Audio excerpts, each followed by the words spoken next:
Hello friends, my name is Sarang. So today we'll be seeing how you can connect your Lambda function with the RDS which is present in the private subnet.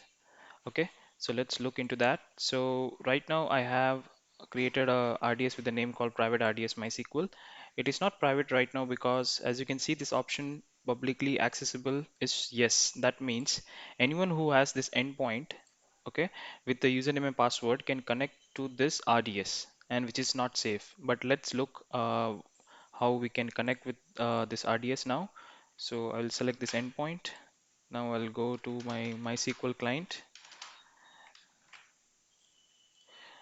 and I will add the port 3306 and have the user and password. Now I can access this database. I can also uh, check how many databases are there. I have one database creator used the demo and I can look how many tables are there in this. I have one table and I can look what's there in this table.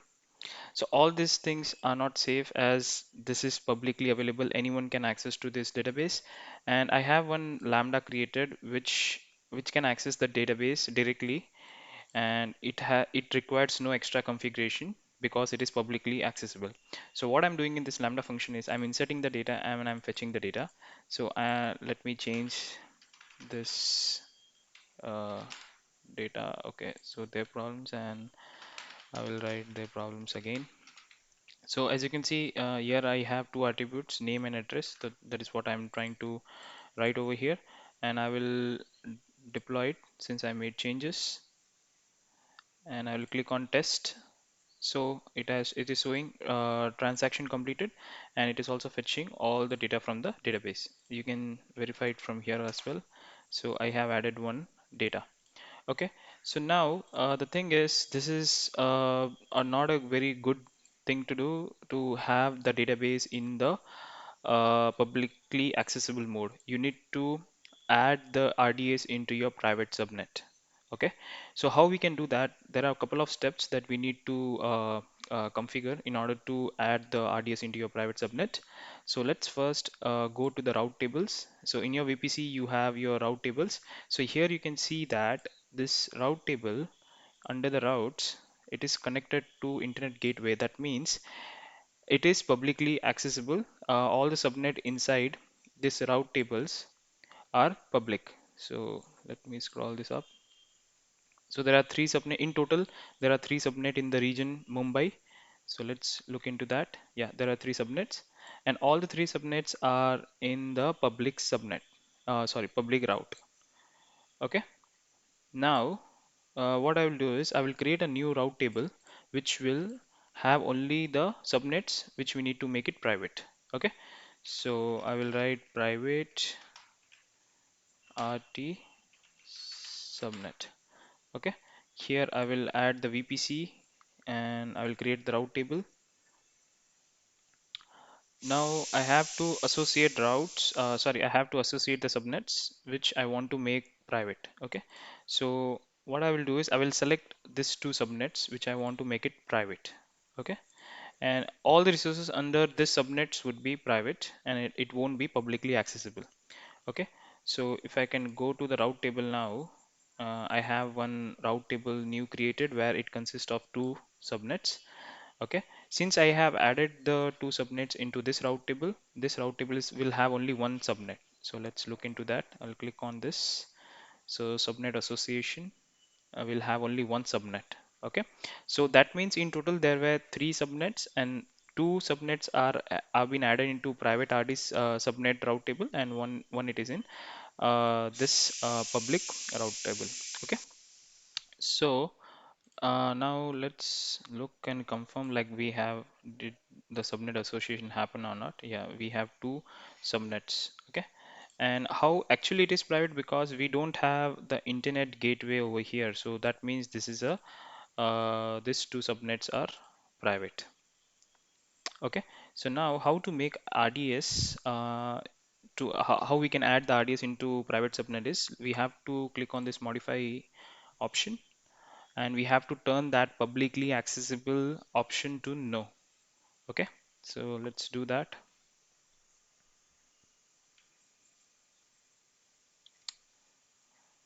Okay, let's go to additional configuration option. Where's that? Okay, not this one, sorry. Yeah, this one, additional configuration. Here I have to make not publicly accessible.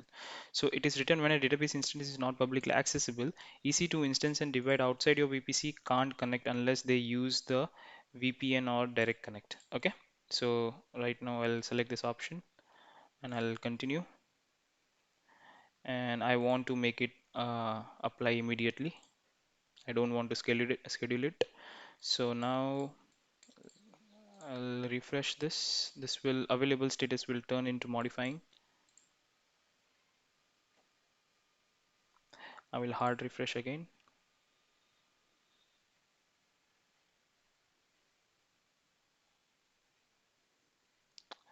Okay, so now let's see. Okay, so now the status would be modifying, or let's say available. Okay, it's modifying. So I'll come back when this option when this status turns into available. Okay, we are back. So the status has become available. So let's check the configuration.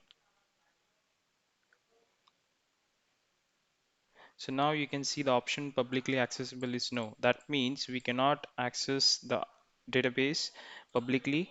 So let's try to run this query. So as you can see, this query has been stopped, and since the RDS is not publicly accessible, I won't be getting this data which we were getting earlier. Okay, so let's check the Lambda as well. The Lambda also won't be able to fetch the data from the RDS since the RDS is in private subnet. Okay, so this Lambda will get timed out, and how we can connect the Lambda to the RDS which is now not publicly accessible. So there are a couple of steps that we need to do is, first we need to go to the security group and create a security group for Lambda. So if you can go into this security group, there is no inbound rules, and in the outbound rules we are allowing all the traffics. Okay, so now what we need to do is we need to do little configurations in the Lambda side. So as you can see, we cannot connect the connection, it got timed out. Okay, so now what we need to do is we will go to the IAM role of the Lambda. Okay, so we will hard refresh this again.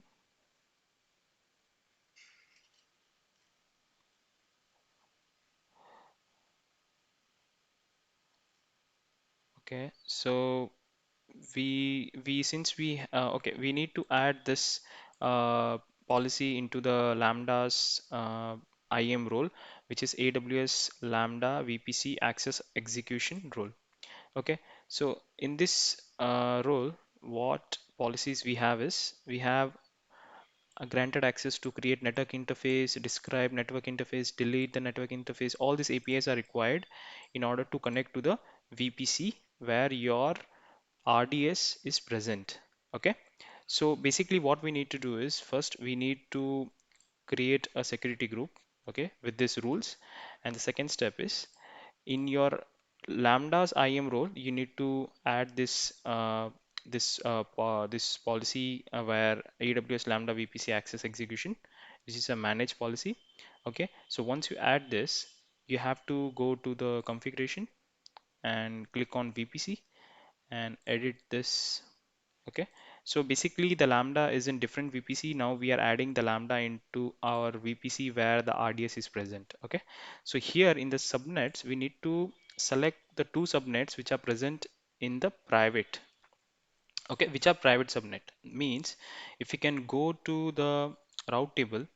Okay, this is the route table which consists of two subnets, and those are private subnets. Okay, so let's look into the ID of the subnets. It's 3 3 and 8 8. Okay, so I will select those subnet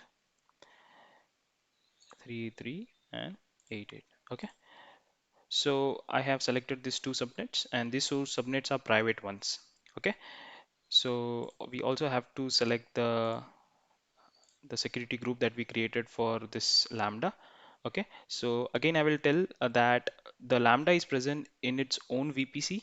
We are adding the Lambda in the VPC where the RDS is present in the private subnet, and we are also adding the Lambda into the private subnets with this security group rules. Okay, so I will save this. Okay, so it is updating, and meanwhile we have to also add one more thing is, since we also have the RDS security group, so we have to go into this RD security group, click on inbound rules and edit the inbound rules. So it is like it is allowing all the traffic. We don't need this one. We will add a new rule where it is only accessible via Lambda. Means here I need to add the security group of the Lambda. Okay, so I will show you. This is the security group which we attach to the Lambda, and inside the RDS security group we have to add the Lambda security group. So that means this RDS is only accessible via Lambda, okay, with this port. So let's go and save rules. Okay, so I'll check whether the Lambda has been updated or not. It is still in progress. So as you can see, our things that we have done, we have added the Lambda into two private subnet. Okay, and this is the VPC that we have added the Lambda into. So it will take a couple of minutes to update since we are adding the Lambda into the this VPC. Okay, so basically in the background it will create two ENIs, which is a elastic network interface. When we associate any Lambda to a specific VPC, it will create a network interfaces in order to connect to the VPC. So let's explore that option as well. So we have to go into the network interfaces. So these are the two network interfaces that created, which is, as you can see, the network interfaces will be created based on the subnet and the security group. Okay, so let's see. Okay, the successfully updated the function. Now let's go to the code. And this was a previous execution where we were not able to connect to MySQL since the MySQL was in private subnet or RDS. Okay, so now let's test it out. Okay, now we are able to connect to the RDS. Okay, since we also added the Lambda into the private subnets, okay, we were able to connect to the RDS. So this is what I wanted to show you guys. So any resources which is present in the private subnet, okay, this is how you need to do the configuration for Lambda and RDS. Okay, preferably you will be adding the security groups into one another. So as we saw that, if you go to the security group, this is the most important step where in the RDS security group, you are mentioning that you are only supposed to connect via Lambda. Okay, by adding the Lambda security group. Okay, this is one of the important step. And second important step is we need to go to the IAM role of the Lambda where we add this AWS Lambda VPC access execution policy.